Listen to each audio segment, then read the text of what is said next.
নমস্কাৰ এনিটক চাই থকাৰ বাবে ধন্যবাদ ষ্টুডিঅত মই নিজৰা দিব লাইছো এই মুহূৰ্তৰ এক অত্যন্ত গুৰুত্বপূৰ্ণ খবৰ লক্ষ্মণ ৰেখা পাৰ কৰিছে ভিক্টৰ দাসে টিআৰপিৰ বাবে জিটি কথা কয় ভিক্টৰ দাসে আৰু এই সমূহ মন্তব্য প্ৰকাশ কৰিছে বীৰ লাচিত সেনাৰ নেতা বিকাশ অসমে আৰু কি মন্তব্য প্ৰকাশ কৰিছে সবিস্তাৰে জনাবলৈ যত্ন কৰিম এনিটক চাই থকা প্ৰতিগৰাকী দৰ্শকক জনাবলৈ যত্ন কৰি আছে এই মুহূৰ্তৰ এক অত্যন্ত গুৰুত্বপূৰ্ণ খবৰ লক্ষ্মণ ৰেখা পাৰ কৰিছে ভিক্টৰ দাসে ভিক্টৰ দাসৰ বিৰুদ্ধে সৰব এতিয়া বীৰ লাচিত সেনাৰ নেতা বিকাশ অসম টিআৰপি বিচাৰি জিটি কথা কয় ভিক্টৰ দাসে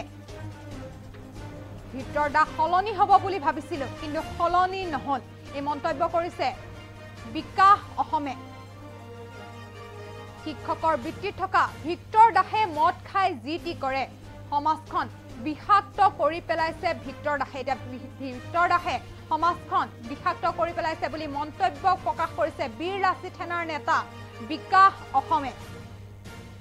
আমি পুনৰবাৰ জনাবলৈ যত্ন কৰিছো এই মুহূৰ্তৰ এক অত্যন্ত গুৰুত্বপূৰ্ণ খবৰ লক্ষ্মণ ৰেখা পাৰ কৰিছে ভিক্টৰ দাসৰ বিৰুদ্ধে এতিয়া সৰব বীৰ লাচিত সেনাৰ নেতা বিকাশ অসম টিআৰপি বিচাৰি জিটি কথা কয় ভিক্টৰ দাস সলনি হ'ব বুলি ভাবিছিল কিন্তু সলনি নহল এই মন্তব্য প্ৰকাশ কৰিছে বীৰ লাচিত সেনাৰ নেতা বিকাশ অসমে শিক্ষকৰ বৃত্তিত থকা ভিক্টৰ দাসে মদ খাই জিটি কয় সমাজখন বিষাক্ত কৰি পেলাইছে ভিক্টৰ দাসে মন্তব্য বীৰ লাচিত সেনা নেতা বিকাশ অসমৰ যিকোনো মুহূৰ্তত এতিয়া গ্ৰেপ্তাৰ হ'ব পাৰে ভিক্টৰ দাসৰ বিৰুদ্ধে দিছপুৰ আৰক্ষী থানাত দাখিল কৰিছে এজাহাৰ লক্ষ্মণ ৰেখা পাৰ কৰিছে ভিক্টৰ দাসে আৰু ইংৰাজী ভালকৈ ক'লে শিক্ষক নহয় বুলিও মন্তব্য প্ৰকাশ কৰিছে ভিক্টৰ দাসে সমাজখন বিষাক্ত কৰি পেলাইছে ভিক্টৰ দাসৰ বিৰুদ্ধে এতিয়া সৰব হৈ পৰিছে বীৰ লাচিত সেনাৰ নেতা বিকাশ অসম লক্ষ্মণ ৰেখা পাৰ কৰিছে ভিক্টৰ দাসৰ বিৰুদ্ধে এতিয়া সৰব হৈ পৰিছে বীৰ লাচিত সেনাৰ নেতা বিকাশ অসম টিআৰপি বিচাৰি জিটি কথা কয় ভিক্টৰ দাসে এইসমূহ মন্তব্য কৰিছে বীৰ লাচিত সেনাৰ নেতা বিকাশ অসমে ভিক্টৰ দাস সলনি হ'ব বুলি ভাবিছিল কিন্তু সলনি নহল শিক্ষকতাৰ বৃত্তিত থকা ভিক্টৰ দাসে মদ খাই জিটি কৰে সমাজখন বিষাক্ত কৰি পেলাইছে ভিক্টৰ দাসে এইসমূহ মন্তব্য কৰিছে বীৰ লাচিত সেনাৰ নেতা বিকাশ অসমে ভিক্টৰ দাসৰ বিৰুদ্ধে এতিয়া সৰব হৈছে বীৰ লাচিত সেনাৰ নেতা বিকাশ অসম টিআৰপি বিচাৰি জিটি কথা কয় বুলি মন্তব্য প্ৰকাশ কৰিছে বিকাশ অসমে আৰু ভিক্টৰ দাস সলনি হ'ব বুলি ভাবিছিলে বিকাশ অসমে কিন্তু সলনি নহল শিক্ষকতাৰ বৃত্তিত থকা ভিক্টৰ দাসে মদ খাই জিটি কয় বুলি উল্লেখ কৰিছে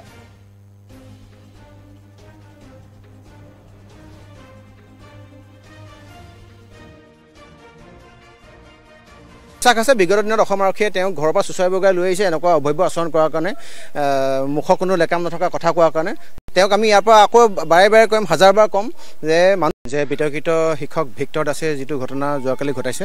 আৰু ইতিমধ্যে বীৰ লাচিত সেনা অসম কেন্দ্ৰীয় সমিতিৰ আমাৰ মুখ্য প্ৰশাসনিক সচিব শৃংখল চলিহা পেজত এটা ভিডিঅ' ইতিমধ্যে আপলোড হৈছে আমি তাৰ তদন্ত বিচাৰিছোঁ অসম চৰকাৰ তথা গৃহ বিভাগক বীৰ লাচিত সেনা অসমৰ তৰফৰ পৰা আমি এইটো তেওঁলোকৰ ওপৰত আমি এটা দাবী ৰাখিছোঁ যে এই যুৱতীগৰাকীৰ ওপৰত যি শাৰীৰিক আৰু মানসিক অত্যাচাৰ চলালে তাৰ এটা উচিত তদন্ত হ'ব লাগে আৰু আমি দেখিবলৈ পাইছিলোঁ যে ভিক্টৰ দাসে আমাৰ শৃংখল চলিহাক কটু সমালোচনা বেয়া ভাষা ব্যৱহাৰ কৰি মাকৰ লগত দেউতাকৰ লগত অভব্য আচৰণ ব্যৱহাৰ কৰি তেখেতে কটু সমালোচনা কৰিছিলে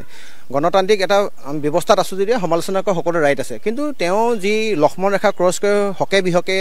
মানে লম্ফ কৰা যিটো চৰিত্ৰ সেই চৰিত্ৰটোত কিন্তু আমি সঁচাকৈ মানে আঘাত পাইছোঁ বীৰ লাচিত সেনা অসমৰ তৰফৰ পৰা আমি এটাই কথা ক'ব বিচাৰিছোঁ যে আমি আইন আদালত প্ৰশাসনৰ ওচৰত আমি দ্বাৰস্থ বিশ্বাস আছে আৰু সেই যিগৰাকী যুৱতীক তেখেতে ইতিমধ্যে চৰিয়াইছে বা ঘুচিয়াইছে এটা আবদ্ধ ৰুমৰ ভিতৰত এগৰাকী নিৰীহ যুৱতীক সেই যুৱতীগৰাকীৰ ওপৰত যি মাৰধৰ কৰিছে তাৰ আমাৰ উচিত তদন্ত লাগে আৰু এই বিষয়টো গাপ খাই থাকিব নালাগে তেখেতে মই চাওক তেওঁ বিগত দিনত মই তেওঁক বহুতবাৰ লগ পাইছোঁ আমি ইতিমধ্যে ভাবিছিলোঁ যে এজন মানুহক মানে সম্পদলৈ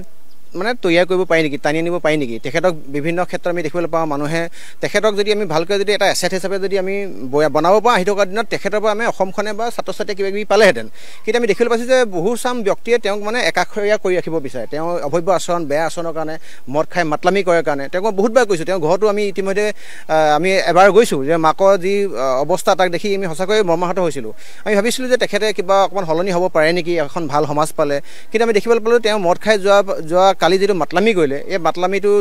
জোখতকৈ সীমা চেৰাই গ'ল। আৰু এই কথাটো কিন্তু আমাৰ এখন সভ্য সমাজত কেতিয়াও কোনো কাৰণত গ্ৰহণযোগ্য নহয়। আৰু TRP পাছত মানে এনি টাইম দৌৰি থকা যিকোনো ব্যক্তিয়ে কিন্তু অধপতন হ'বৰ কাৰণে বেছি সময় নালাগে। মানে অসম আৰক্ষীলৈ আমাৰ বিশ্বাস আছে, বিগত দিনত অসম আৰক্ষীয়ে তেওঁক ঘৰৰ পৰা চুচৰাই বগাই লৈ আহিছে এনেকুৱা অভব্য আচৰণ কৰাৰ কাৰণে, মুখৰ কোনো লেকাম নথকা কথা কোৱাৰ কাৰণে। তেওঁক আমি ইয়াৰ পৰা আকৌ বাৰে বাৰে ক'ম, হাজাৰবাৰ ক'ম যে মানুহ সলনি হওঁ বুলি ক'লে সলনি